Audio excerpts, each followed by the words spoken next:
Well, hi everybody. Welcome to Stratosphere Lounge episode 39, part 2 of the giant BillWhittle.com reveal series. And it's great to be here. Great to see all of you guys out there. And looks like everything's working for a change, so maybe we ought to just reboot just for old time's sake, just so people don't get discombobulated or weirded out. Everything seems to be in place. We're looking good, feeling good. Had an incredible week. Big fundraiser up in Reno for the virtual presidency stuff and some other things. It took a lot of work, and real glad to be done with that because there's so much more to move on to down here. Let's see if we can get a little white balance. Yeah, it's marginally better. So there's the new logo, and lots of questions about the new website and all the new changes and stuff, and I can't wait to get on all of those. So we've got an awful lot, as usual, to talk about. Next week, at this time, we will be able to do, I think we might have been able to do it this week, but we're still getting all the goodies on the shelf. So this time next week, we'll have a functional website for the Strata Loungers to get to on a Wednesday ahead of a Saturday grand opening.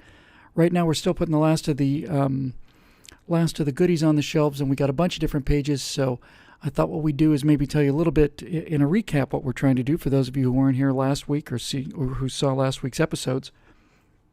Excuse me. And then we will take your new questions about some of the questions you guys have about the website and what might be happening in the future and where we're going to go with all this stuff. So that's pretty much the plan for this evening. So before I go any further, I had a couple questions about this, whether I noticed that Ted Cruz had mentioned the Rebel Alliance.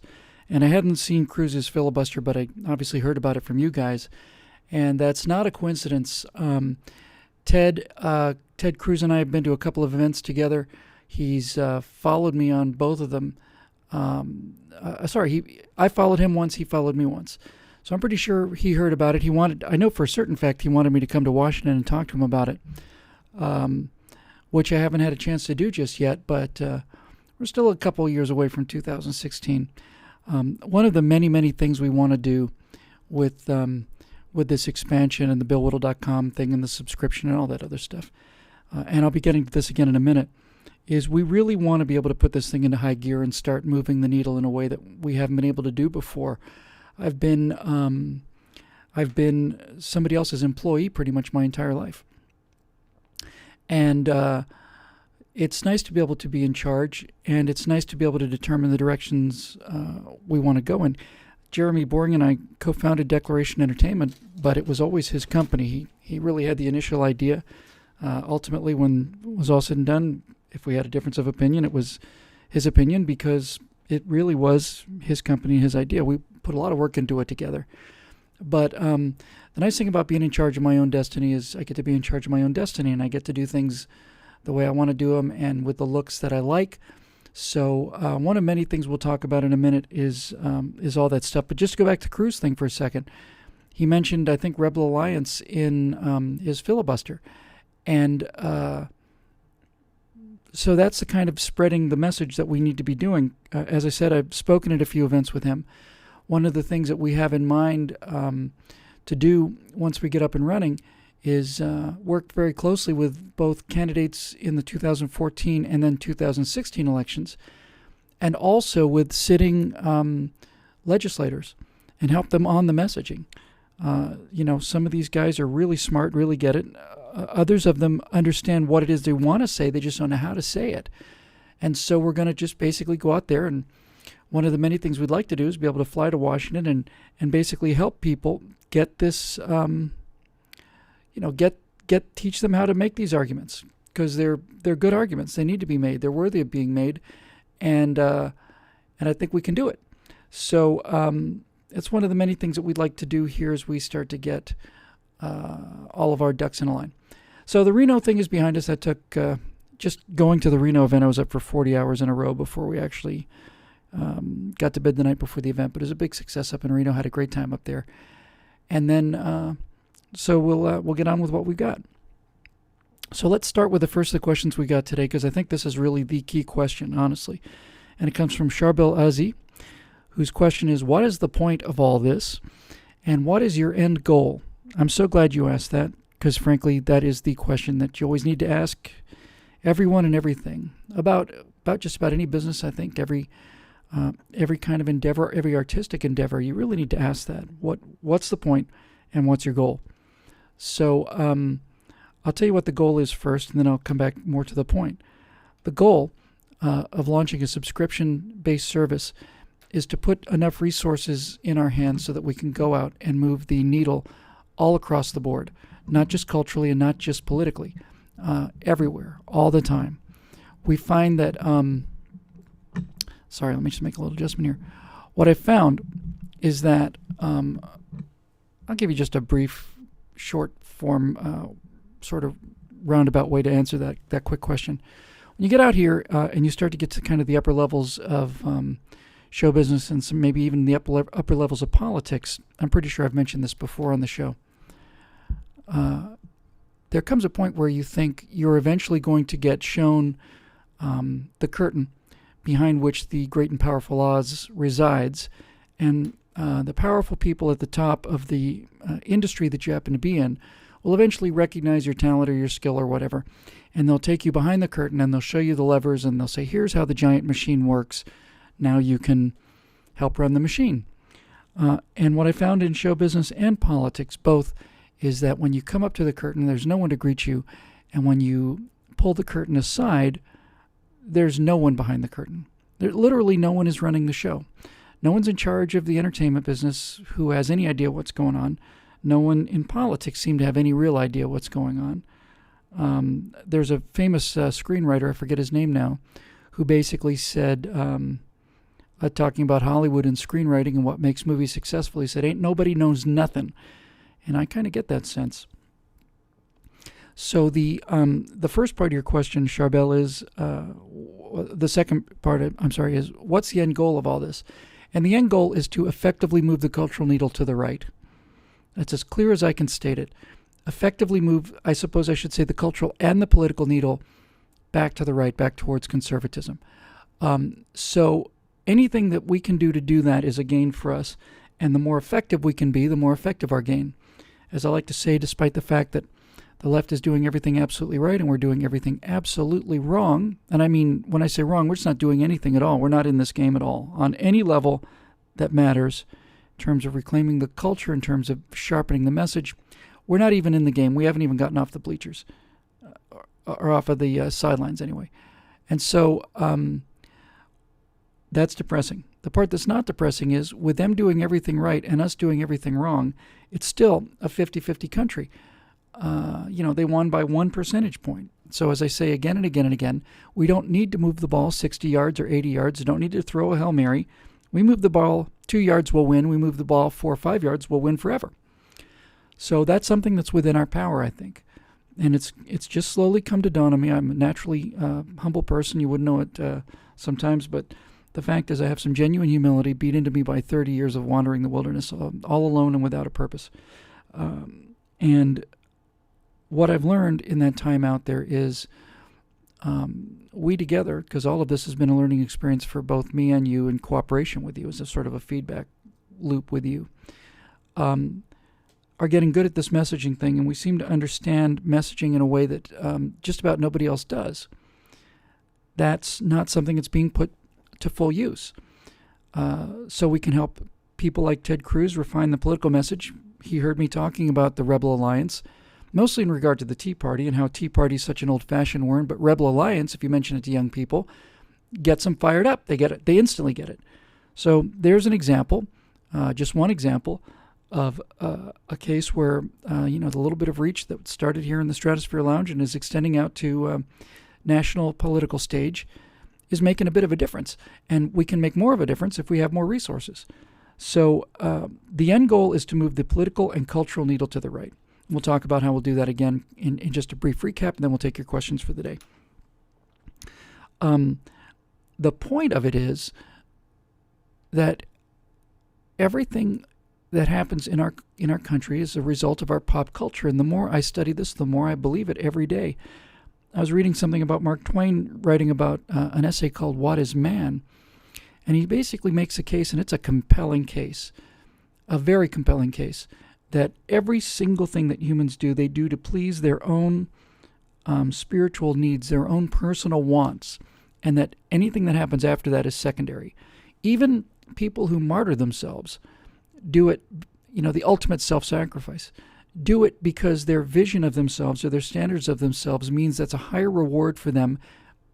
In other words, for somebody like a fireman to go into a burning building, that seems like an act of incredible selflessness and heroism, and it is, and I don't mean to take anything away from that. But what Twain is arguing is that that fellow is so constructed and is raised in such an environment and is surrounded by colleagues, all three of which contribute to the fact that he is more comfortable internally going into a burning building and risking his life than he would be standing on the street watching it happen. I think that's exactly right. And so the reason that we lose elections is because we are made the villains in our own mythology. People are asking this question all the time. Why is it that that people have so many conservative Republican ideas, but they vote Democrat? Republicans have been demonized, and people won't vote against villains. They'll never take the side of the villain. So what we have to do is we have to go out there and retell the story. It's often impossible to unvillainize yourself, so you have to make them the villains. Now you have two villains. Now if you have two villains, you get a choice between which villain you want. That's the muckraking angle. Our position, I think, ought to be we don't throw mud. We keep it about issues and keep it about policy until such time as personal attacks are launched on us, at which point we become greedy, we become, homophobic, misogynist, racist, bunch of knuckle-dragging savages that want to put women in binders and put blacks back on plantations. Then you got to get back and you got to fight dirty. They're fighting dirty with you. We're none of those things. You got to fight dirty back. All I'm trying to say here is that this is a combination of politics and culture and all of these things. And when Mitt Romney is demonized for having money, that wouldn't have demonized him 40 years ago. That would have been a plus for him. But for 40 years of watching movies where the bad guys like Wall Street do nothing but steal and create nothing but just take things, then you're stuck with a world where you got to get out and do both things. You got to change politics and the culture. So that's what we're trying to do. And the proof, I think, is somewhat. I almost said the proof is in the pudding. The proof of the pudding is in the eating. That's the actual quote. So what we're really trying to do here is show you what we can do with some resources. So just give you one little example, and really one of the smallest possible examples. Here you go. That's your Friendly Neighborhood Stratosphere Lounge logo. It's been that way for about a year. We've been doing these shows for almost a year, I guess, somewhere in that ballpark. And that's the best that I can do, given the amount of time I have to do it. It's evocative of what I want, but it's not exactly what I want. Because of the virtual presidency, we had some resources at our disposal, and this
is better than that logo. I think this is an inspired amateur that's trying to evoke a kind of a feel. And this is what happens.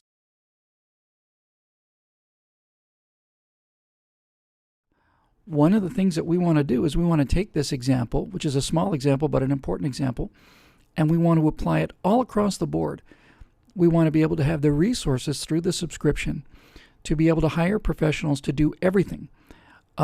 And by having professionals doing everything, they cost money. But the result is far more effective. It's a more effective result, and we're going to sell a version of this is in our store. And a better logo sells better than a poorer one does. But a better logo also conveys the shorthand of what we're trying to accomplish. A professional logo looks like it's produced by professionals. So I guess we might have lost audio there. Sorry about that. Hopefully we're back. It's very odd with Ustream. Ustream has you've got every single time you put a graphic up, you have to identify an audio source with it. I might have gone to the wrong audio source, so I should be back. But anyway, the point I was trying to make is the old logo is produced by an amateur.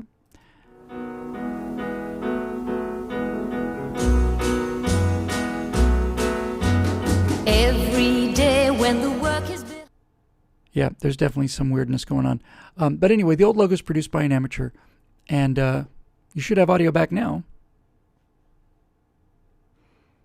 Hey, there we go.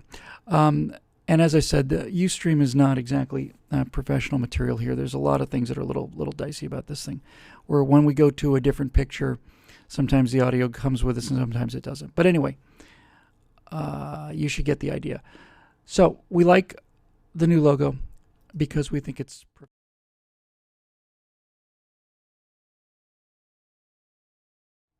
How's that? Yeah, it's funny. It didn't even remember the setting. But yes, we like the new logo because it's professional. And the professional logo gets us a lot of stuff that we didn't get before.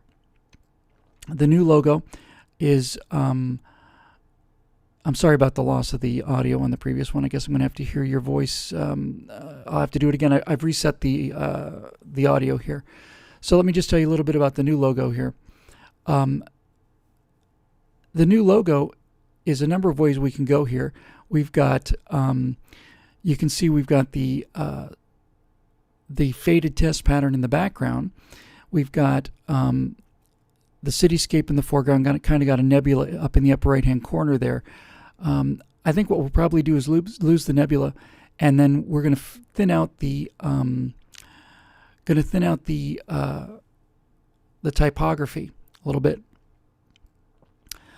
so that we can get a little bit sleeker look, a little bit more streamlined look. We'll probably bring that cityscape out a bit, but the whole point I was trying to make there before we lost the went to black, as I said, Ustream is very persnickety. You have to assign an audio source to each graphic, and sometimes it forgets it. So when I went to the graphic, I'd set it up earlier, it lost it again. But anyway, my point is we're trying to do this subscription-based website so that we can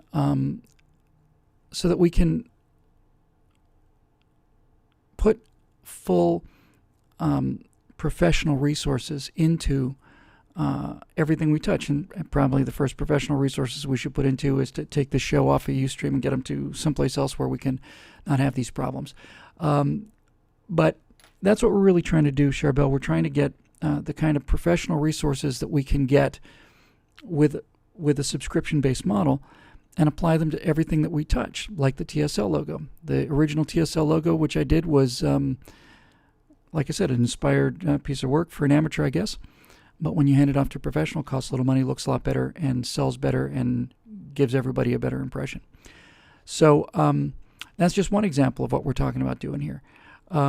Just for those of you who may not have been around last week, we're talking about setting up BillWilder.com as a subscription-based service. I got a bunch of questions I'll take about that.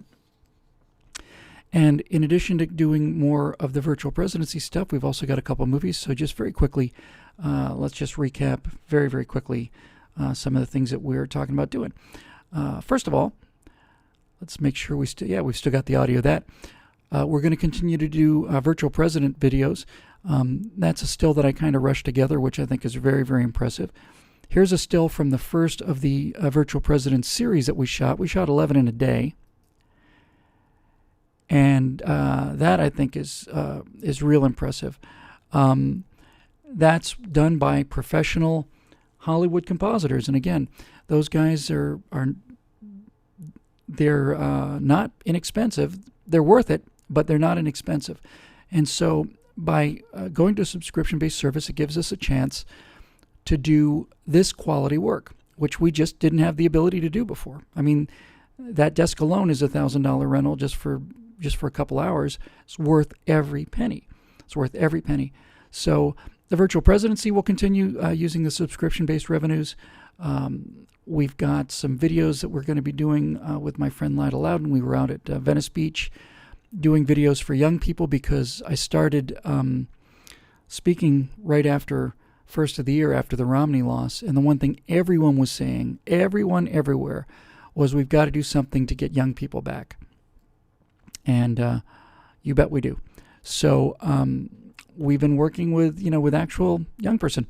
Lyda's, I saw at CPAC in 2010 when she was, I guess she was 15 years old, and we've been out there working on some videos directly for 18-year-olds because, I've got some ideas about message, but I don't know the language and I don't know the style or anything, but she does. And a lot of times you got to add some sass and you got to add some, some attitude. If you want to talk to 18-year-olds, you got to give them what they want, and this is what they want. So we're going to be producing those videos. We've got shot 2 of them already, and one is on open-mindedness, and the other is on curiosity. Lyda explained to me her generation has been so brainwashed that you have to convince them that it's worth their time to open their mind and to be curious about things before you can give them anything else. So we'll be doing Lyda videos in a little segment called Lyda Land. That'll be one of the channels on the page. So when you get to BillWhittle.com with the new site, let's just start from the beginning. First of all, I don't know how we can be clearer than what I'm about to say. Everything on BillWhittle.com will be free. There will be a few members-only programs. There'll be a little bit of behind-the-scenes stuff. There'll be a couple of videos that are specifically for members only, but virtually everything will be free. Without question, everything of substance will be free. That means that every one of the 11 segments we shot of the virtual presidency, these guys, we shot 11 of them in a day, did a series called Your Government. It's going to come out as a DVD. They'll be released every other week, but they will be 100% free, hosted on YouTube, available to everybody. Likewise for the Lyda Loudon videos, likewise for all the updates on the movie stuff, which I'll get to in just a minute. So I want to be crystal clear on that. What we're really trying to do is, rather than the PJTV model, which was basically put 1 or 2 things outside the building and then get people to pay to come in and see it, we're inclined to go with more of the NPR model, which is push out just about everything for free, get as many people watching as they can, and then try and ask people for their support. And some percentage of people will step up voluntarily, and those are the people who we are trying to convince that we will give them their money's worth in a way that perhaps we weren't able to supply the shelves quite so much on Declaration Entertainment, because Declaration Entertainment was dedicated to making feature films. I'll talk about Declaration in a minute and about that feature film too. But because all of the resources went to that one project, we did produce Firewalls as well. But since virtually all the resources went to that one project, kind of makes for a sort of a barren store. We're really inverting that. What we're really doing is we're saying your subscription money will go to produce a large number of things on a weekly basis, and then we'll be developing movies on the back of that. And I think that's a lot better arrangement for you guys. I think it's a better arrangement for the subscribers. So again, just as an example, you take a little bit of resources and you throw it at it, and you can go from this. Behind you and the shop and the store, put the lock on the door, just get away where you want. To that. And that's not the final version. Again, we're going to be working on improving that. So what else are we going to have there? Well, on opening day, we're going to have different tabs for all of our channels, and the channels are going to be the virtual presidency. Afterburner will have a channel. I'll be doing Afterburners at PJTV. That'll still be there. Firewall will have a channel. You'll be doing some new firewalls. I'll get to those in a minute. Got some questions about that. The virtual presidency will be a channel, and all of our virtual presidency videos will be available right there on BillWhittle.com. The Lyda Land videos will be there, so we'll be doing videos with Lyda for young people. That'll be explicitly for young people, and eventually there'll be a DVD of those coming out too, downstream. And then we've got some movie projects as well. I'll be talking about the declaration stuff in a minute, but just to recap what we hope to have here on the website, what we will have on the website. We've done some work on Aurora. Now, I wrote Aurora in 2005, and we had this. This is the untextured version of the model. We had this made back in about 2006, 2005 or 2006, and there it sat for 7 years because only recently have we had any resources. So since we've had a little bit of resources, we've been able to go from this to this, and this is not finished yet. This is not a finished model by any means. There's still a lot of work left to do on this. But this is one of the many advantages of having income, of having resources, and that's what the subscriber base will provide us with. It'll allow us to continue to do the pre-production work on Aurora. Again, we went from that previous model, waited 6 years, and now having spent some money with a professional in Hollywood, these renders we've gotten in the space of just a few days. The guy just went out and started doing it. And so you can see that when you have the means to pay other people, especially great people, things get done. And so we can start to advance getting the money together for Aurora in a way that we couldn't do it before because we didn't have the resources for it. So Aurora is one of the projects that we're working on. Another one is a movie that I want to do before Aurora, and I have a very, very good feeling I can get the money for this movie through private connections, and be shooting by January, this coming January, a couple months out. So I mentioned last week there's a movie I want to work on called Big Bat Problems. It's kind of a sci-fi horror comedy. And basically the idea is that it's an alien invasion of the Earth, but rather than coming in spaceships, these aliens use nanotechnology to convert humans into them. They basically just make us over into them. It's like terraforming a planet. They kind of anti-terraform a species, namely us. And so, again, with the resources that we're able to use from a subscription-based site, we can do things like this initial concept art. And here's some more kind of initial concept art. And I can show you a quick rendering of the head of the alien here, which again is not a finished version, but it's some ideas get us a little bit closer to what we're looking for. These are the kind of things we do when we have a little bit of means behind us. And this Big Bat movie is going to be inexpensive. It's going to be very conservative, although we're not going to say much about politics. You have two kids, two brothers, who both have their own AR-15s. You've automatically got a conservative movie if they're the heroes, and they are the heroes. And you got a bunch of individuals using their own money and their own time and their own vehicles trying to hunt down these horrible aliens, while some faceless government, which surveils them with drones and launches drone strikes against them and uses their home computers to watch on them.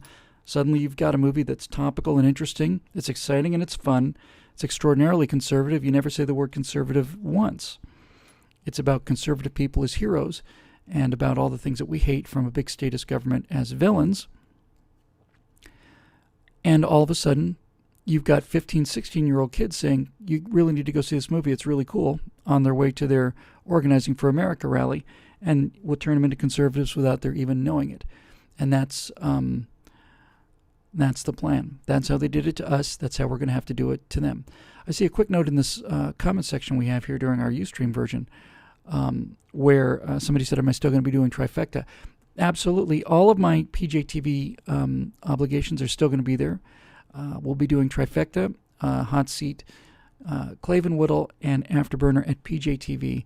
And there will be an Afterburner PJTV page for us here at BillWhittle.com. So all of that will be updated there. That work's going to stay the same. I'm still going to be there, and I love working there with them. But we have a chance to do some other stuff here with the movies and so on. So basically that's a recap of what we talked about last week. And now I'd like to get to the questions that we got in response to last week.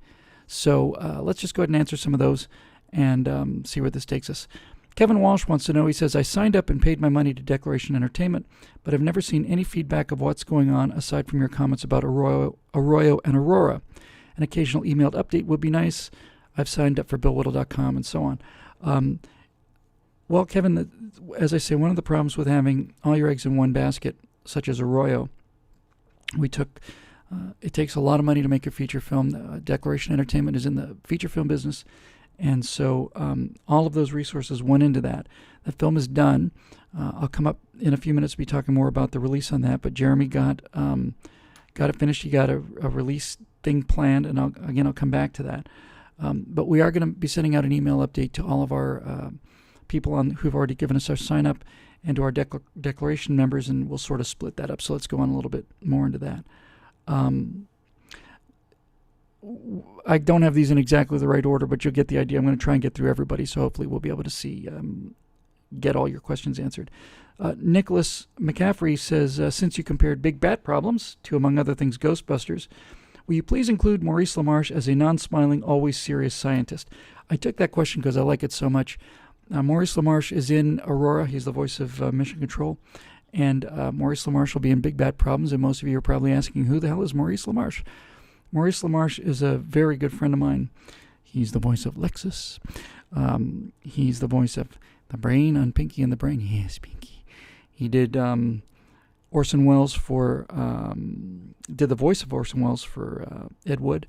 He's one of the greatest guys I know. He's a tremendous voiceover artist, does a lot of roles on Futurama. He does Kif and Morbo,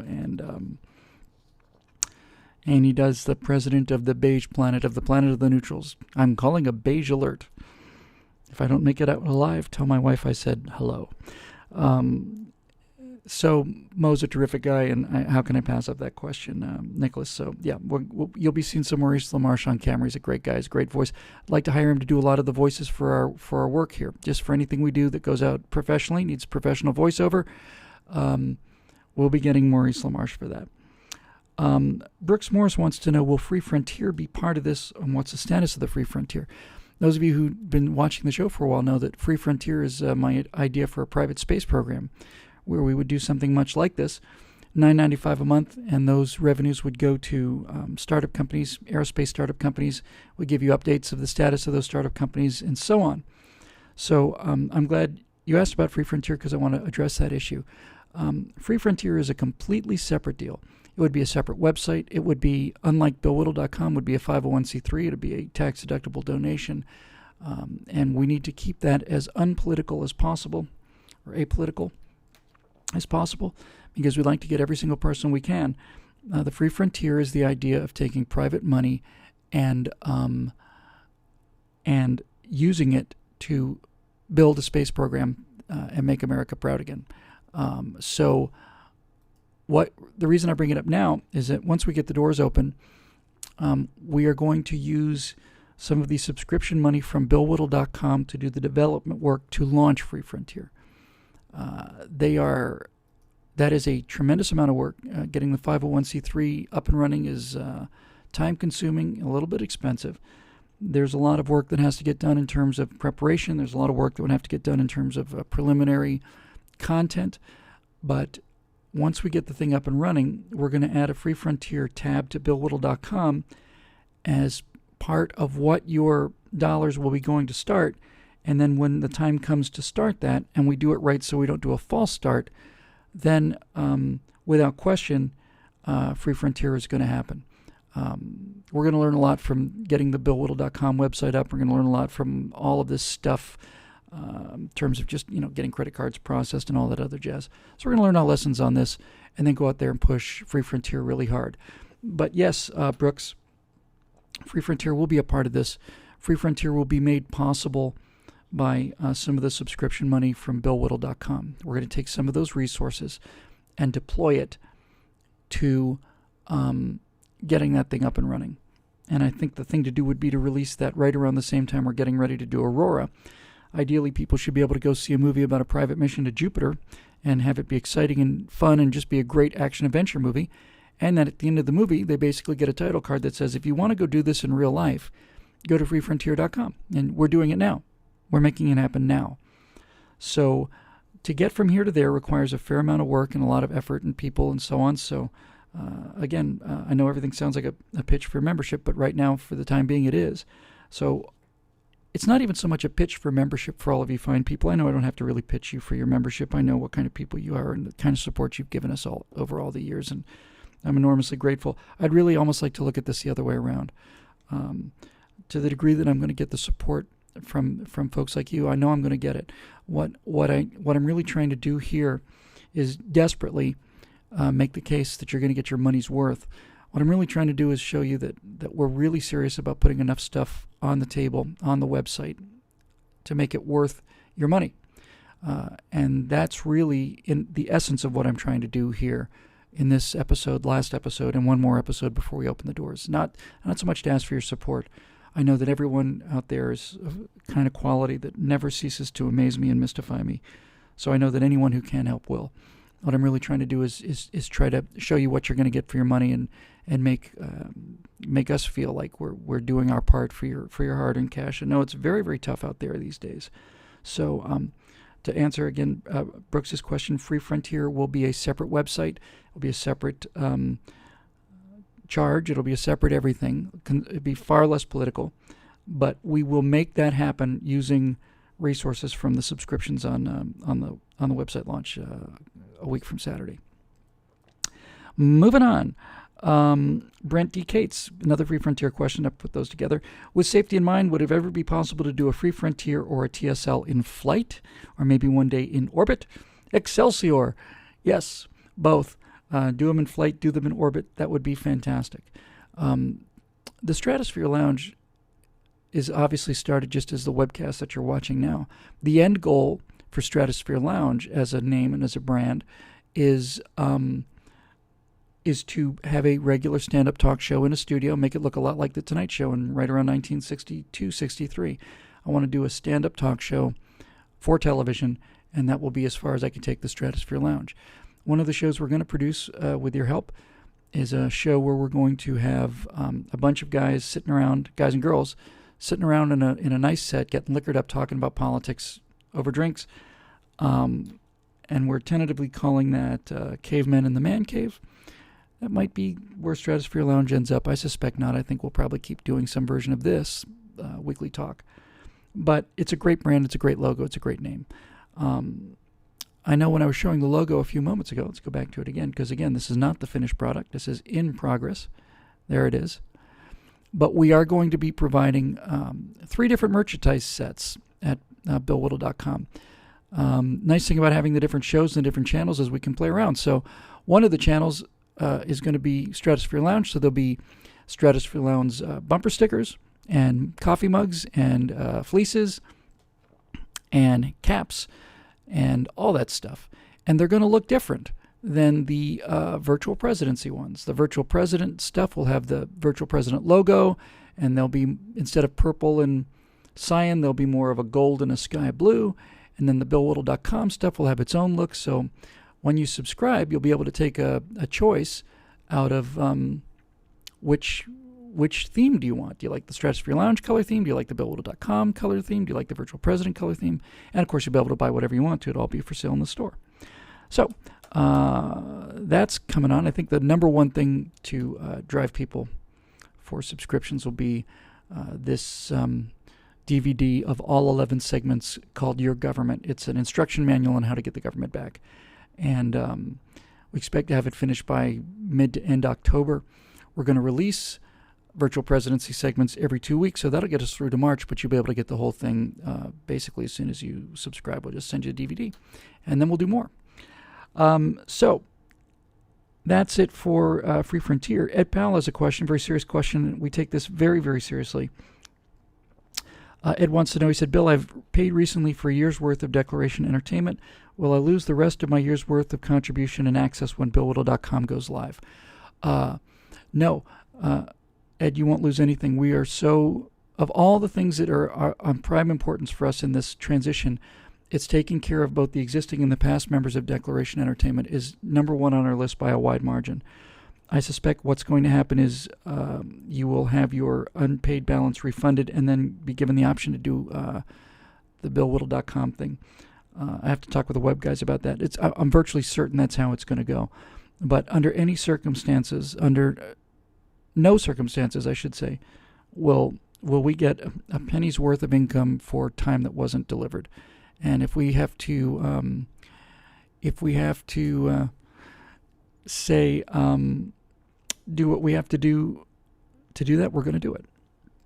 which means we really, really need to take care of the people that have gotten us into all this tremendous opportunities in the first place. Prince among them are people like you, Ed Powell. So we will refund whatever was unused. We'll probably give you a free month worth of BillWhittle.com for signing up for the year, and give you a chance to look it over first and see if you like it. But we're very, very, very serious about making sure that nobody gets caught in those gears as they grind their way out. So got a bunch more questions about, some of them have something to do with this, so I'm going to just move on a little bit. I wish I'd gotten these in a little more structured order, but sometimes that's the fun. Belaine Bible says, who or what is Lidaland? And if you missed it earlier, just very, very quickly to recap, Lida Loudon is a friend of mine I met at CPAC in 2010. She was 15. She's a champion. She was a champion then. A cute little thing just talking about conservative values. And as you can see, she's grown up a little bit and has a tremendous sense of style and a tremendous sense of fashion, and knows what people her age like because she is a person her age. So we go out and shoot videos for her, and Lidaland is a series that we're going to be producing on BillWhittle.com that is specifically for kind of the 20 and under crowd, millennials. That message is going out specifically to them. It looks and feels very different than all of our messages, and that was when I knew I made the right decision, when I started working with Lida on specific videos, and she started to immediately start saying things like, we can't talk about economics until we talk about open-mindedness or curiosity. So we've shot 2 of her videos. One of them will be available on opening day. We'll have a lot of behind-the-scenes footage. We just had a blast, frankly. Just had a lot of fun out there, joking around, kidding around. So that'll all be available for you guys. And so those Lidaland videos will keep coming, Blaine. So Lidaland is the BillWhittle.com section dedicated to youth videos and youth messaging. And I'm trying to see if we can get her to do some blog updates too, and I'm quite sure that we can. That woman's going to be something someday. She is going to be really, really great. So moving on, Jack Albert asks, I just want to have some idea what the subscription fee is like. With me being a poor college student who just found out he has an oil leak in his car. Boy, Jack, I'll tell you what, as a guy who spent his entire life, really 45, almost 50 years being a poor college kid with an oil leak in his car, I can relate. We're going to do, I think, virtually the same thing as Declaration Entertainment, fewer categories. We're going to have 3 different membership levels, but aside from what you get when you sign up, there will be no difference between the membership levels. In other words, members will see certain things before non-members. They'll get certain things that non-members don't get, but there won't be much difference between the memberships other than what you get at sign-up. Let me just clarify what I just said here. There will be some members-only content, not much. The primary daily benefit to membership will be that members will get to see everything 48 hours in advance of non-members. If you go to the BillWhittle.com website and you are a member, there will be videos that will be available 48 hours before they go up on YouTube and are visible to anyone else. If you're not a member, you won't see them. It'll be completely transparent, absolutely transparent. There, again, will be some members-only content, but virtually everything will be out there available for everybody to see. The primary difference in the membership levels will be what you get with your membership. So we're basically going to have 3 levels. We're going to have basic membership for $9.95 a month. We're going to have producing membership for $19.99 a month, and I think sustaining membership for $19 and producing membership for $49.95 a month. I don't have them in front of me, but the basic membership will include things like the DVD, a bumper sticker, and maybe I think a mug. And then for the $19.99 membership, you get an additional cap and something else. And then for the $49.99, you get a better tote bag and the fleece and everything below that. And that'll all be listed and pretty clear. You'll also get discounts at the store. So if you're a basic member at $9.95 a month, you get a 10% discount on the store. If you're producing a sustaining member at $19, you get a 25% discount, and if you're a producing member at $49, you get a 50% discount on everything. So that's a little way that we can say thank you. And again, getting the videos 48 hours in advance is a nice benefit. But that way, it's a nice balance. We give our members something for their membership, and we also make sure that we don't deprive anybody of stuff. So, like, get the stuff spread as wide as possible. So, Jack, it's going to be $9.95, $19.95, and $49.95, and those are the three levels. And as I said, they're going to really give us mostly differences in what you get when you sign up for these things. Okay, so moving on. Greg Furr says, I'm beginning to wonder if the Arroyo will ever be released. So am I, Greg, and so is Jeremy. It's a long story. I'll tell you a little bit about it. And then following that question is one from Charles Tomes, who says, are you aiming for a theatrical release for Aurora or a network premiere? Let me put those two questions together and kind of go to what what Greg Furr was asking.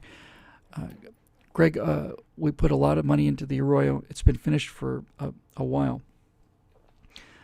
The distribution market has essentially fallen apart for anybody. Everybody, the bottom has just come out because there's so much content for free on YouTube. There's so many players like Netflix moving into the arena. Traditional distribution methods are falling apart because the online distribution is happening so fast. There's iTunes and everything else. So the short form is that Jeremy has closed a deal to distribute a certain number of DVDs with a company.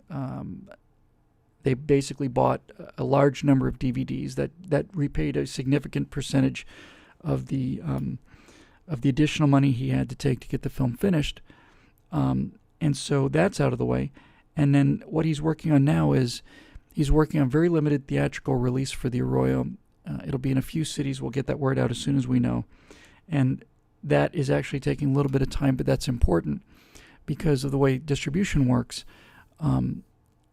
The short form about DVD distribution is if you can show that you had theatrical distribution, even if it's extremely limited, American theatrical distribution opens up the DVD to markets that they simply would not buy it for otherwise. So in other words, if you go direct to DVD, you get this much of the pie. But if you can say that that your DVD is of a film that had domestic theatrical release, then all of a sudden any number of other avenues open up. And so Jeremy is now working on the limited theatrical release for Arroyo that will open up the revenues on the DVD much more openly. But as I said before, I'm not sure exactly when it'll happen. I'm hoping it'll happen very, very soon.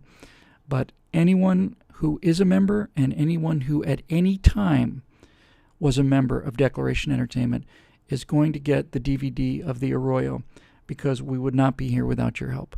None of this office, the paintings you see behind you on the wall, none of it would be here without the Declaration Entertainment citizen producers. So we are going to give you what we promised you when we said we were in this to make feature films. So if you're a current member of Declaration Entertainment, or if you ever have been, you're going to get that Arroyo DVD, and it looks like a real movie because it is. So I hope that'll do it for you there, Greg, and let you know that it is a very slow process. It's more frustrating for him than it is for me, and I know it's frustrating for me and for you. But there are a certain number of hoops that have to be jumped through in a certain order, and that's what Jeremy's been working on with his movie. A couple people asked whether or not I was looking for a theatrical release for Arroyo or Big Bat Problems. Absolutely for Big Bat, and we're going to get it because it's going to be a really fun movie. We've got a good cast. We've got some names, got a few names.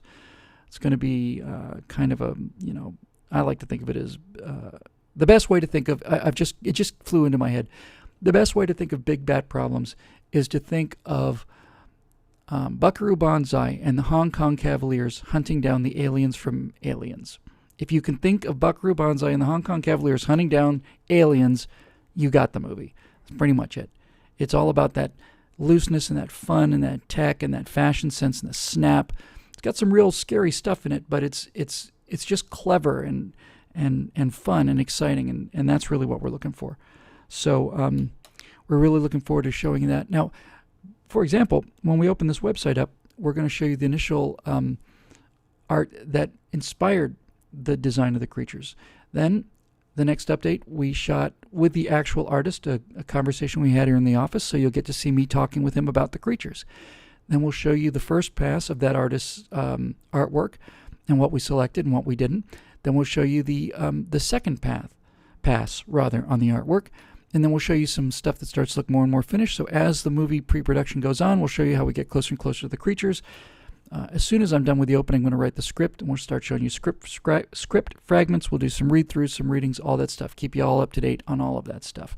So that's what you'll be seeing on those pages for each one of those channels. And ditto for Aurora. Now that we've got the model textured, or almost textured, that means that I have the ability to start doing sizzle animations.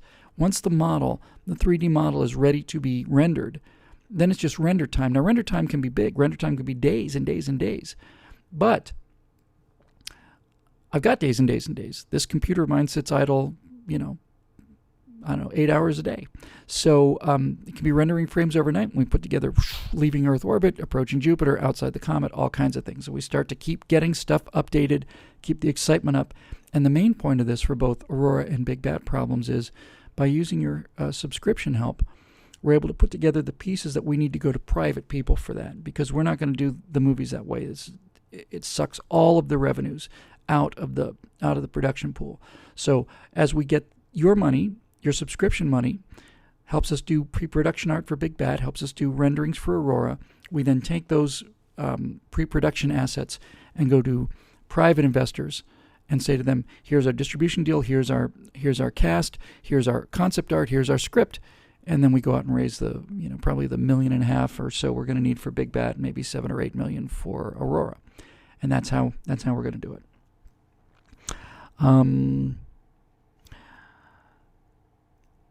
Michael Glanville has 3 questions in a row. They're all good, so we'll take them all.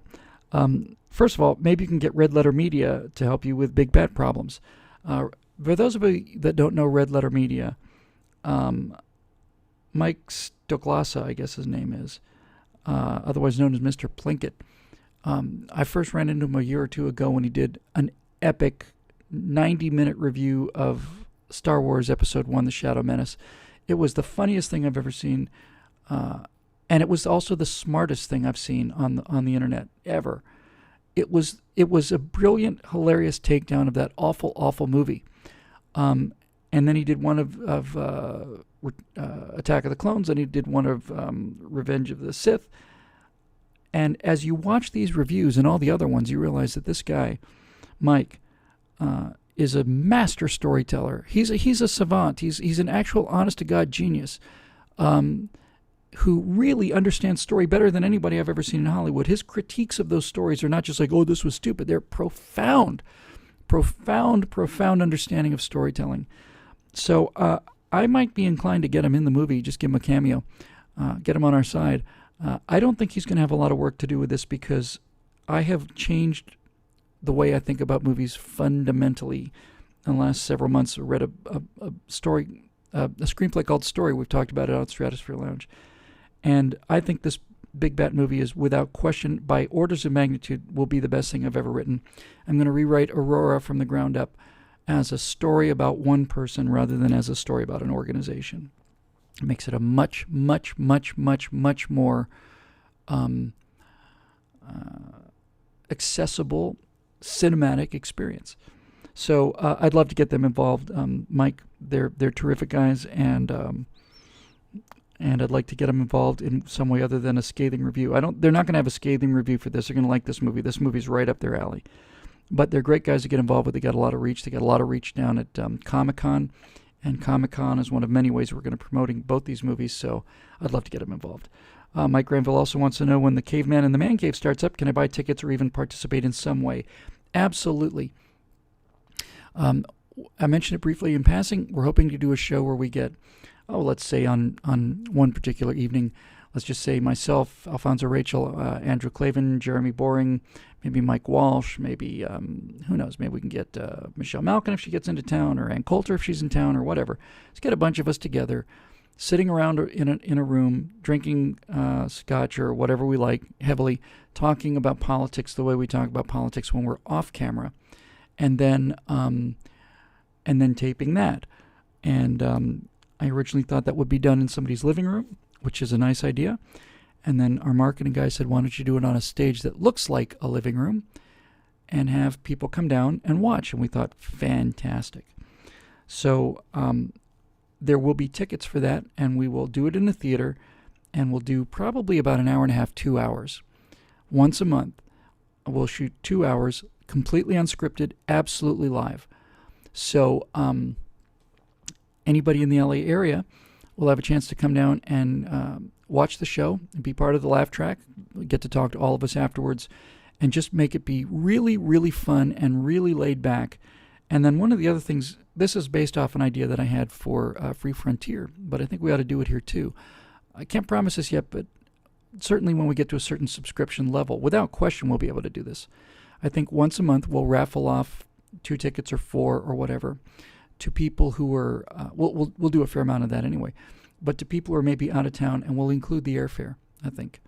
I think if we can get enough subscribers, having that as a potential benefit of subscribing is worthwhile. So maybe we'll be able to even fly you in. We'll get you a plane ticket to LA, pick you up at the airport, get you in a hotel. You watch the taping, go home the next day. That kind of thing, even though it's a raffle, is the kind of thing that we're trying to do to provide value in exchange for your membership. So we'd love to do that. But that show's going to be a blast. I can't wait to do that. We don't have a page for that on opening day because we won't have any shows in the bank yet, but we expect to start that right away. And I know everybody's real excited about that. I am too. You shoot for an hour and a half once a month, and then you can boil out at least 4, if not 5 or 6 or 8 or 10 10-minute, 6-minute segments. Here they are talking about Benghazi. Here we are talking about Hillary, specifically, whatever. We may put 1 or 2 of those in the members-only section, and then we'll have a bunch of them out there for a weekly update on that particular show so that we're constantly pushing out new content. We're determined to make your membership worth your dollars by giving you stuff virtually every day. Let's see. Zachariah Tiemans says, will you be giving more speeches in character as the virtual president? Yes, I will. Come back to this picture again. This is taken from it's the first frame of the first of 11 videos that we shot a couple weeks ago. This is part 1 called Legislation. We're going to do 11 parts called Your Government. That'll be our first DVD. And then I am going to continue to go around the country speaking as a virtual president. My hope is that as we get this thing pushed out, I also believe I'll believe it when I see it, but I'm told that you'll be able to see these virtual presidency videos on foxnews.com. That takes our exposure up not 1 order of magnitude, but 2 orders of magnitude. Our problems are over if that happens. But if we can get some traction for the virtual presidency through these regular releases, which we haven't done a whole lot of virtual president content.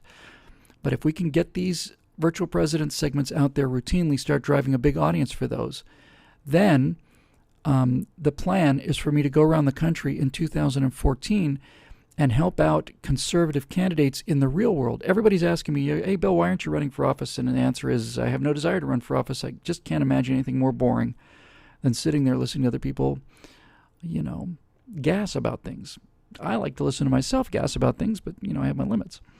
So the purpose of what we're trying to do with the virtual presidency is get a presence, get it known, and then as the 2014 political season starts to come around, starting in the spring of next year, I would go around to various candidates as the virtual president and provide whatever eloquence I can for any number of candidates. Because frankly, if I run for office and I get elected, maybe then I'll get elected. Conceivably, I could get elected to the House of Representatives, and I'd be 1 vote out of 435. But if I can go around the country as a virtual president and speak on behalf of a large number of candidates, then maybe we'll be 10 votes or 15 votes or 20 votes or 50 votes. And that's a lot more leverage than we had before. So that's the plan for the virtual presidency as we go forward. We'll be doing a lot more speeches as well. And I'll be doing virtual press conferences. If something catastrophic happens, we'll just do a quick virtual press conference. That'll be in addition to our virtual presidency series. In fact, we're just having a production meeting today. It's a nice thing to say, having a production meeting. And we were talking about what the next virtual presidency product might be when this one runs out in March. Again, if you subscribe, you'll get the whole 11 episodes probably by end of October, all in one. Otherwise, they get released every 2 weeks, and we've got 11 of them.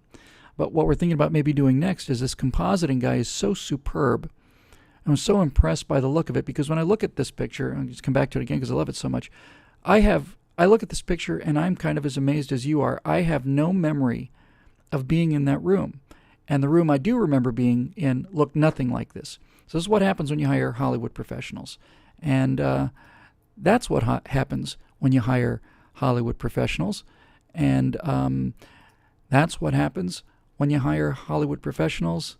And, that's what happens when you hire Hollywood professionals. So we want to hire more Hollywood professionals. Conservatives, by the way, all of them. So that's the plan. We're gonna basically try and get all of this stuff done, including the virtual presidency. So upping the game quality-wise allows us to push it out on the reach, allows us to get more reach. So thank you, Zacharias. Hope that answered that for you. Moving on. Oh, here's another Zacharias Tieman's question. What will you be doing to give Firewall more of its own identity, to make it a little more separate from Afterburner, or is that even my objective? It is. We haven't done a Firewall in a while. We'll be bringing it back. Somebody once asked me what's the difference between Firewall and Afterburner. I said Firewall is just Afterburner without the tie. Now that may sound flip, but it's actually exactly what it is. Firewall is Afterburner without the tie. If you look at the firewalls, they cover subjects and deliveries in a way that I never could do in Afterburner. Afterburner is kind of like, pretty serious business. Firewall is a lot more playful and in a lot of ways a lot more accessible. So things like Eat the Rich was a pretty lighthearted kind of a, sort of playing around kind of delivery. And Why We Suck is my favorite Firewall because of all the things I've done in terms of me standing up doing commentary, I think Why We Suck is the best tone. I just love it. I love it. I love the looseness of it. I love the self-deprecation of it. And so, Zachariah, you're right. Since we're gonna continue to do Afterburners over at PJTV, they're gonna come out every other week.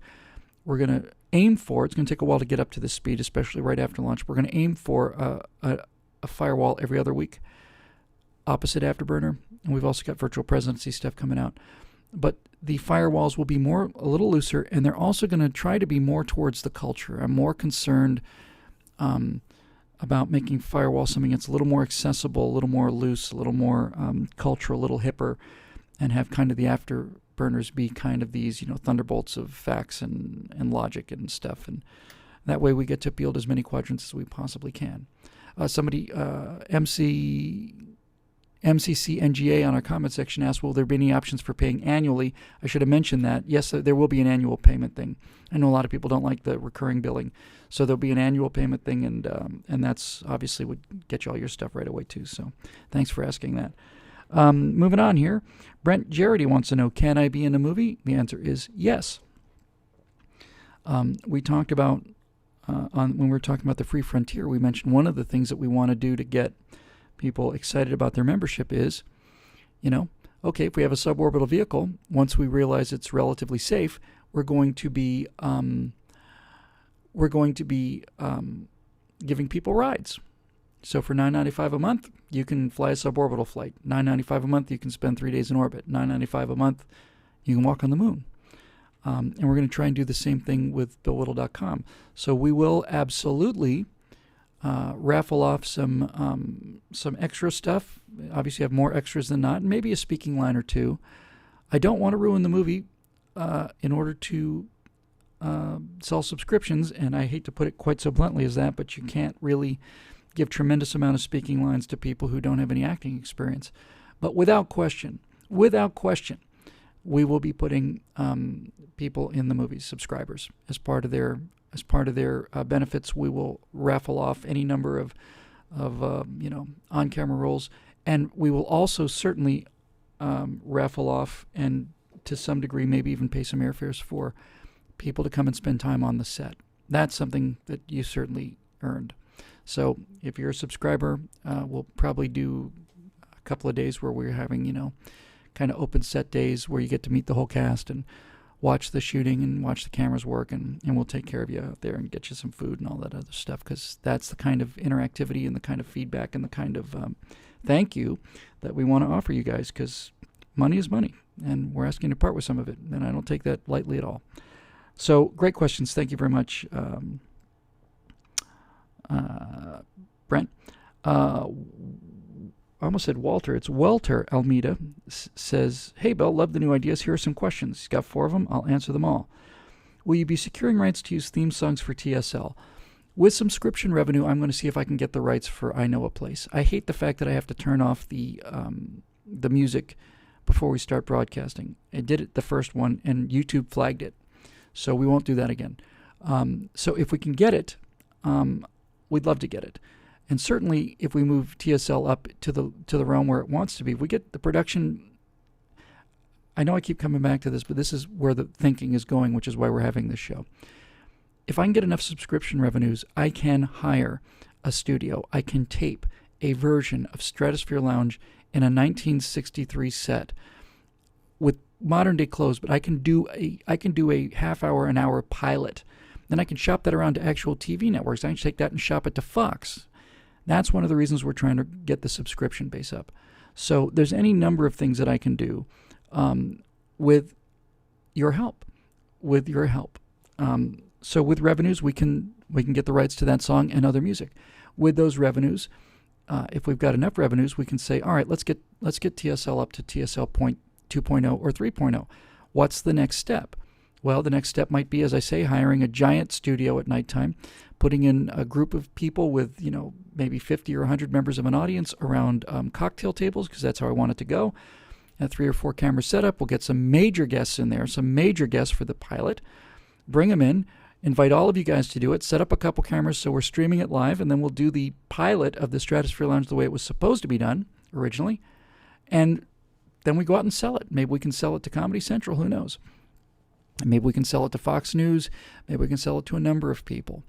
But I don't have the pockets to do this on my own, and it's very difficult to get people to come up with money to something that's speculative, but I don't have to convince you guys because you guys already get it. So if we can get enough subscribers, we can do all of these things, and that's one of them. So that's question number 1 from Walter Almeida. Question number 2, can you please outline which content of your work will be paid for and which content will be free? I think I covered that earlier, but just to recap, virtually everything will be free. There will be some members-only content. Some of the behind-the-scenes stuff will be members-only content. And if we do, for instance, Cavemen in the Man Cave, and we do an hour and a half of that, and we break it down into 7 segments or 8 segments, I might have 1 or 2 of those segments be members-only segments, and the rest will be for free. But our model, Walter, is not to lock the doors and say you have to pay your money to get behind the doors to see what's there. I think our model is to basically push out as much as we can, get the biggest possible pie, and then say to those people, help us keep this going. We need your help to help keep this message going. That's basically the NPR model. I bet you NPR knows to the decimal place what percentage of listeners end up paying, and I don't know what that's going to be for our crowd, but I know it's going to be a higher percentage than it is for NPR. I guarantee you our people will pony up in larger numbers as a percentage of listeners than the NPR listeners who think of themselves as so open-minded and so liberal. Guarantee you. So the general theme is that for members need to get benefits. Otherwise, there's no point in being a member. So your member benefits will be, number 1, you get all kinds of gear when you sign up. Number 2, you get substantial discounts on further gear forever. Number 3, there will be some members-only content that only the members will see, and if you're not a member, you'll never know it's there. It's completely transparent. And number 4, members will see content 48 hours in advance of everybody else. We do a new virtual president video on Tuesday. You get to watch it, and Thursday gets released to the public at large. So we're doing everything we can to keep the membership benefits valuable, and at the same time without locking people out. Members will certainly get priority seating for things like Man Cave tickets. Needless to say, they get priority seating. And members will get things like opportunities to be in the movies and opportunities to come to the sets and so on. That's only fair to them. So that's basically how it's going to go. How big do you want the show to get? Walter, how big have you got? I want it to get as big as we possibly can. I'd love to have it be the kind of thing where we have millions of people coming every day, where we have thousands and thousands of subscribers, If we have enough subscribers, then we become a studio. We become not just a movie studio, we become a movie TV studio. And we can then, I think the smart thing, and one of the things we've learned from Declaration Entertainment is, then rather than pay for everything ourselves, we have to use this money wisely and partner with people so that other resources are coming on board. Deep pockets from individuals are coming on board. We use the subscription money to put the little cupcake on the table, and then the cupcake goes on the table, and then big pockets say, I want that cupcake. They won't buy a cupcake until they see the cupcake. This allows us to produce the cupcake, but then they come on board and they do the heavy lifting. I just saw in the comment section somebody says Dwight Schultz has to be there, and so does Lyda. Dwight and Lyda are both in Big Bat. Dwight is in Aurora. Both Dwight and Lyda and everybody will be at this Man Cave show. We're going to have some fun. I've been on several shows with Dwight Schultz. I'm a friend of Dwight's. I've been to several private events with Dwight Schultz. And Dwight is remarkable in his passion. Dwight, the great thing about Dwight is once you get Dwight wound, he's wound, and he is a magnificent actor, by the way. Magnificent. So, fourth question is, do you have a marketing team to help your ideas break out further? We categorically do. We have an extraordinarily good marketing team. They were the people who suggested BillWhittle.com in the first place. I thought we'd call it some kind of non-Bill Whittle TV thing. They said, I mentioned this last week, they said, well, Bill, we've done a little research and we found out you do a show called Afterburner, a show called Firewall, a show called Stratosphere Lounge, you do a show called Trifecta, you're the virtual president, and do you know what these things have in common? I said, no. They said, none of them have your name on it. I thought, isn't that interesting? They said, people who've seen your virtual presidency segments don't know anything about Afterburner. People who've seen Firewall know nothing about the virtual presidency. None of these people talk to each other. Get everything at the same place. Just get everything focused. It made sense to me. And after that, I read a quote from Mark Twain, which I hadn't heard before. And he said, it's only the fool that says, don't put all your eggs in one basket. He says, wise men put all their eggs in one basket and then watch that basket. And that's what I'm going to do. I'm going to put all my eggs in one basket and then I'm going to watch that basket.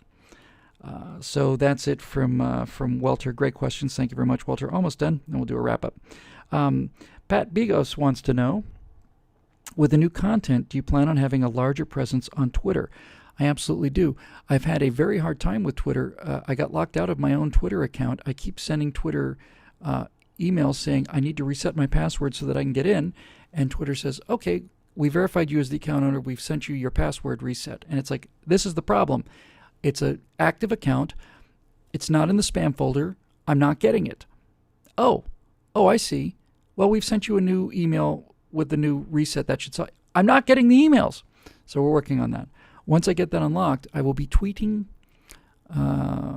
more frequently, and maybe I can actually get to be habitually tweeting. Right now, the only tweets that go out are tweets that are automatically sent out through Facebook, and that has gotten me 25,000 followers or something. So I've got a couple of pithy things to say, and so we'll definitely be getting Twitter more involved with everything. So we'll be talking about that. And yes, international film and television star Nick Searcy will be one of the people we'll be talking about very quickly in one of these early sessions. I expect it's going to evolve into a pretty kind of routine, regular cast. It's probably going to be me, Clavin. Jeremy's a brilliant guy, got a lot to say. Cersei's really hilarious. And maybe Zoe is a regular or semi-regular, and then we'll have guests. You know, my friend Mike Walsh is a bloody hilarious guy, and, I just about almost said my friend Andrew Breitbart, he would have been perfect for this. But whoever's in town or whoever we can get, we'll bring him in and just kick back, and you'll get to watch us talk politics the way we talk politics when we're out at a bar, which is a lot more fun than the way we talk politics when we're on camera. So more Twitter. I just got a technical issue to solve with that. Pat, I'm working on that. Dan Ramsey says, hi, Bill. Hi, Dan. In addition to subscribing, is there anything else we can do to help you move that cultural needle? I run my own video production company and would love to contribute a video or column if the mood strikes. Looking forward to buzzing those lunar mountaintops with you. Keep up the great work. I get a lot of these kind of things, and honestly, I want to make this happen as much as I can. There may be a very, very soon, it's not going to be in the opening, but it might be very, very soon, where we could put up a tab and a page for member content, or just look, one of the things that makes this website work is updates. This is one of the problems we had with declarations. One of the problems I've had many times in many different cases, even with Facebook, is there's not enough updates. So if it turns out that Dan, you as an example, have produced a video and you put it on YouTube, I'll link it. And not only will I link it, I'll push it. So that gives us something like 2 or 3 Facebook updates a day on the website. Don't want to overdo it. Don't want to blow people's eardrums in. But content is everything. People go to Instapundit. I go to Instapundit 2-3 times a day because there's sites updated 20 times a day. Same for Hot Air and same for everything else. We're not going to be quite that good in terms of the number of updates, but they should be at least daily. And I will be trying to do daily written commentary. I'm going to wake up every morning. It's just going to be a new habit, a lot of new habits when we get this thing going. I'm going to wake up, clear my eyes, and then I'm going to sit down and I'm going to go to Drudge or Instapundit, and the first thing that gets my blood pressure up, I'm going to do 2 paragraphs on. So daily written content is another benefit that we plan to have on this website. So that's something I think will help us quite a lot too. So yes, we would love to do your videos or anybody else's videos, and also think I'm going to be linking to a few, not many, but a few videos that I just find interesting. Every now and then there's something I find that's just got nothing to do with anything, but I just think is cool. I've done some of these picture updates on Facebook where it's just some motto or something I think is clever or funny. We'll keep doing that kind of stuff too, but who knows? We may be able to turn this into a destination platform, and if it is, then we can, if we're getting regular serious number of views, and I think we will actually. I certainly think we will if we get on if we get on FoxNews.com with the virtual presidencies. No question we'll become a destination site then. And if that's the case, then I'd love to do member-submitted content. I'd love it. Even forget member-submitted, viewer-submitted content. You go out there and make a video, boom, we'll put it up. We'll get a special page for it, and we'll just put it up. And then there'll be an archive. People will be able to see them. It'll be hosted on YouTube, obviously. You can host it on your own YouTube channel. Don't want to take any of those hits away from you. Produce it, send us the link, and we will we'll push it. So I think that's a great idea, actually. Dan, a great idea. Looks like 3 to go. Eric Sandelin asks, how do I submit merchandise ideas to you? I've tried in the past with no response. I know you're very busy, and I appreciate everything you do, but I really think these ideas would be great for you. Eric, sorry about this. You have no idea how much work we're doing. And how much we're trying to get done for the launch of this thing on, I think it's Saturday, October 5th. We were trying to make it this Saturday, but we didn't have something on all the shelves, and I swore to myself I wasn't going to open the doors till we had something on every single shelf in the room. So next Wednesday, we should be able to have Strata Loungers go to the site and beta test it. Should be up by next Wednesday, working with most everything there. So we'll make that announcement to you guys. You guys will get to see it first for a sort of a general opening push on Saturday. So if you can get back to me after that, we'd love to see your merchandising ideas. We're originally going to open the store with about 7 or 8 pieces of merchandise, but there are so many things out there. So many things. One of the things I want to do, it's not going to be there immediately, but it's a tiny, tiny, tiny little thing. I want to get a little vinyl sticker about that big. It's just got very soft tack adhesive on the back, and it's just black vinyl. And on the front, it just got the logo or something. And I just want to sell them for you to put over your camera lens right there, just like that. It's an NSA, it's an NSA protection thing. And it's more of a gag than anything, but who knows? Maybe it's not a gag. Maybe it's not a gag. I do know that you'll like big bat problems if you're worried about that kind of thing. But yes, Eric, there's 100 kinds of content that of merchandise that we'd like to have. And we can't do everything, obviously. But once we get the thing up and running, the nice thing about retail is it costs something and then you charge something additional.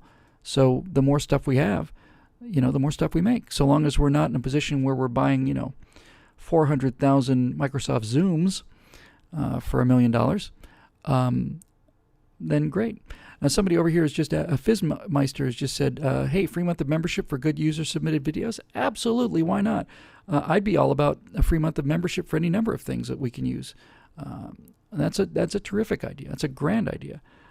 We may, as we get going, we may find the answer is free membership for people who bring in 2 new members or 3 new members. I mean, I'm all about the math, If you replace yourself and we comp your membership, we haven't really gained anything. But if you bring in 2 people and we give you membership for free, we're up a person. I don't know if it'll be 2 to 1 or anything, but I'd be totally willing to look for that. I love harnessing people's ambition, and I certainly love giving a pathway to people who, like myself, were very, very, very limited on resources for a number of years. If people would be willing to work hard and play some money, I think there's certainly a pathway where we can do that kind of thing for people, and merchandise as well for people who help us, grow this thing. So growing the thing is what it's all going to come down to, and we won't know how many members we have until we open the doors. But once we know, I'll be able to come back and say, hey, we're way short of what we needed, or we're right where we thought we'd be, or my God, we're over the moon. Here's where we are, and here's what we can do. Martin Archer asked a question, or put in a comment after last week's show about big bat problems, and I had one of these drawings. I guess it was maybe it was that one, or maybe it was this one. These are both preliminary. And I was talking about how these creatures are taking over our planet by turning us into them. And Martin Archer said, sorry, Bill, but the big bats would never develop into a technological species without hands and opposable thumbs, or some sort of appendage with dexterous digits to use tools in any sophisticated manner. That's an extraordinarily good observation, Martin. And you'll be pleased to know that long before I got your question, I had that exact same thought, and I have an exact same answer to that thought. So you will be able to go to Big Bad Problem, and you'll be able to have your question answered. And I won't give you too much away other than to say that the people that sent these creatures are not the people that built these creatures or the mechanism for them to get here. When we go ashore on the beaches of Okinawa, we don't send our engineers or our scientists. We send our soldiers in. We send our Marines. We send our combat troops. And that's what they're doing to us. They're sending their combat troops. So there are people that, or there are creatures that are related to these creatures that don't look like these creatures that make the stuff that get them here. But once they come ashore here on planet Earth, they want killing machines. And that's what these guys are. So just want to let you know, Martin, I don't know if you're watching this show. I know you were watching the last one. We think about these things. We're not going to have any holes in the plot near that I can tell. If there's one thing that drives me crazy is nothing gets you out of a movie faster than going, oh, come on. And I'm going to work my tail off to make sure there are no oh, come on moments in either of these 2 movies. And it's hard. It's hard. And the final question for the night comes from Joe A. Kunstler, who says, I'd like to see Bill Whittle talk about successful blogging, and you shall. One of the things that we're going to be doing with our daily content, Joe, is getting into messaging, but there's any number of things that we can do all across the board with these resources. And I want to do a series, maybe a series of video things, or maybe we'll do a dedicated Stratosphere Lounge to it, or we'll do a on-target video on how to be how to make it as a blogger, as a commentator, how to produce inexpensive videos. We got behind-the-scenes stuff on that, how to distribute videos. I've long wanted to do Bill Whittle's Guide to Young Men. We'll get to produce that too. That basically is just it's just a primer for, or a primer, I never get that right, for young people, young men. I don't know how to tell kids. I don't know how to make young ladies and young girls into young ladies, but I know how to make young boys into young men. And I thought that'd be a fun thing to do, where it's basically just a, half an hour, 40 minutes. Here's what you need to know when you're 7. Here's what you need to know when you're 12. Here's what you need to know when you're 16. Here's what you need to know when you're 18. Here's what you need to know when you're 22. And after that, you're on your way. So we'll have a chance to do all of these things, and I will be able to spend less of my life working for other people and more of my life working for you guys, which is what I'd rather do. So that's it for the prepared questions. We're about an hour and a half. It's about time to go home. But just to wrap up, let me just say this again. I know for an absolute fact that most of you out there will help if you can, and to those of you who can, we'll be very grateful. To those of you who can't, thank you. We appreciate it. I was at this fundraiser. It's a big pocket fundraiser back on Saturday, and one of our fans came in and said, hey, I'm a fan, and I know it's a big fundraiser, and I couldn't attend that. I didn't have the money to buy a ticket, but maybe this will help. And he handed me $20, and I gave it back to him. And I told him it was a thought that counts, because it was. because it is the thought that counts. But I was about as moved by that as I've been by anything. It's just astonishing to me, the level of dedication and commitment we get from the people who I talk to. So again, what we're really trying to do is not so much sell you on all of this, so much as to sort of assuage my conscience and make sure that you guys have a good idea of what we're going to be providing you in exchange for your hard-earned dollars. I know there's a lot of tough times out there, and I know that a lot of you are supporting a lot of people. I know I get supported by many of you at PJTV. I know Glenn Beck and all these other guys are charging for it, but that's really ultimately what we like, right? We like the idea that there's no gun to your head, that we're not the government, that we're not taking your money for stuff that you like or don't like. We're going to give you an opportunity to voluntarily part with some of your income to get something that we think can do a lot of good, a lot of bang for the buck. But it's very, very nice to be able to be in that world where we like to operate. It's a world of voluntary exchange. So we'll keep the doors open, and the content will stay open, and you'll decide for yourself whether or not you are getting your value for the various stages of membership. That's the way it should be. You will voluntarily decide if this is worth it to you, and then we will have a free will exchange where I trade something that you want, you trade something that I want, and everybody goes up. That's the goal. Next week we'll hopefully have a operating website for you to take a look at. I'll have some screen grabs and some general, hey, check this out, check that out. And we'll be looking forward to all of you guys getting your feedback while there's still time, sort of beta testing it. I just glanced over and saw something about a biographical section. I did a brief biography of me, about a 2-minute biography using stills for the fundraiser, and I'll put that up online. That'll be there for the About Bill section. So, again, thank you so much for your concern and your time. I know these last few Stratosphere Lounges have been a little bit dry, and we'll be getting back to politics once we get the doors open, but I've been so excited about this for about a year now, and putting the pieces together slowly but surely. And it's only through your support, and not just your financial support, it's your emotional support, it's your enthusiasm. It keeps us going through all of these things. And we took a lot of risks, spent a lot of money to get this thing going, and I knew for a certain fact that just based on the feedback I get from you fine people, that this is going to be a big success, and we're going to do some real good, all of us. So I'm as excited as I can be. Thank you again for all your time. Next week, as I say, I should have a working model to play with, and that'll be fun.